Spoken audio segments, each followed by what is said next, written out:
tell you why you don't want to come off some DuPont. Use some DuPont ammo from the 50s. That even if it is free, you don't want to use it. We bought some DuPont ammo from the 50s. My local gun shop said that they bought a whole bunch of it for very cheap, and it was $10 for 500 rounds. And they're ammo from the 50s, and they're lead rounds. The rounds actually look black almost. They're a little too big for the gun.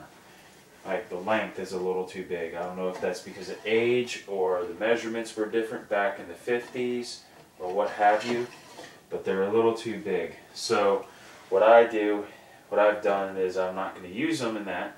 I may use them in a revolver. I don't know how they perform in a revolver because I have not tried it yet. As far as automatics go, I think it's just too big to feed through the magazine. So unless you have a revolver, I don't recommend you buying it. And of course, the revolver that I have, as far as a 22, is a piece of shit. It's a revolver from the 50s called an Arminus, and it is showing its age tremendously.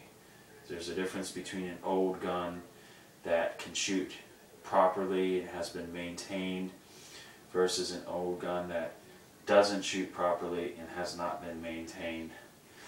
And they were target guns. That's all they were. They were just meant for target practice. Cheap revolver, not anything special, and it's not a really good gun. It's just very cheap. So let's go ahead and put that up. And then what you're going to want to do is you are going to want to take some wider cotton patches, and just with your fingers you're going to want to clean inside there. This will dry up any leftover residue that may or may not have been left in there.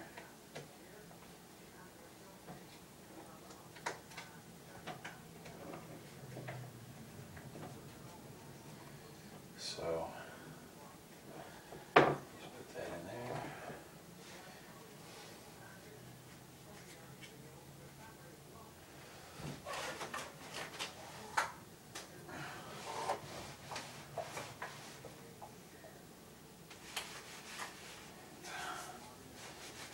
Like I said, when I started this video, whole series or whatnot, I do not recommend you buy a Remington 597 at all.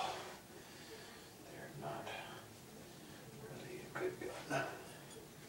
They jam, and Remington has dropped the ball when it comes to this particular firearm. Once you're done, you do the light trick. You take your thumb or your fingernail and you put it in the barrel and you look down the barrel, of course with it empty, and you can see how good of a cleaning job you've done. Your fingernail reflects off of the light. It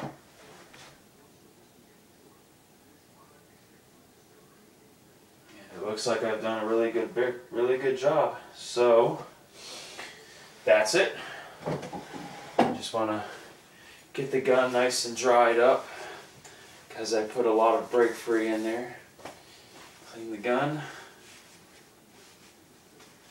And one of the things I will suggest for this particular gun, as far as sighting goes, you having a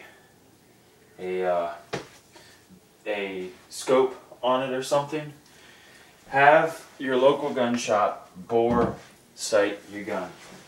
It's a tool that they use, and it's called bore sighting, and most gun shops will do it for free, and it bore sights it out to 100 yards. And what this will do is it will cause your gun to be dead on accurate at 100 yards. Where the barrel is pointing is where the scope is pointing, and it'll be dead on accurate. So I recommend you do that.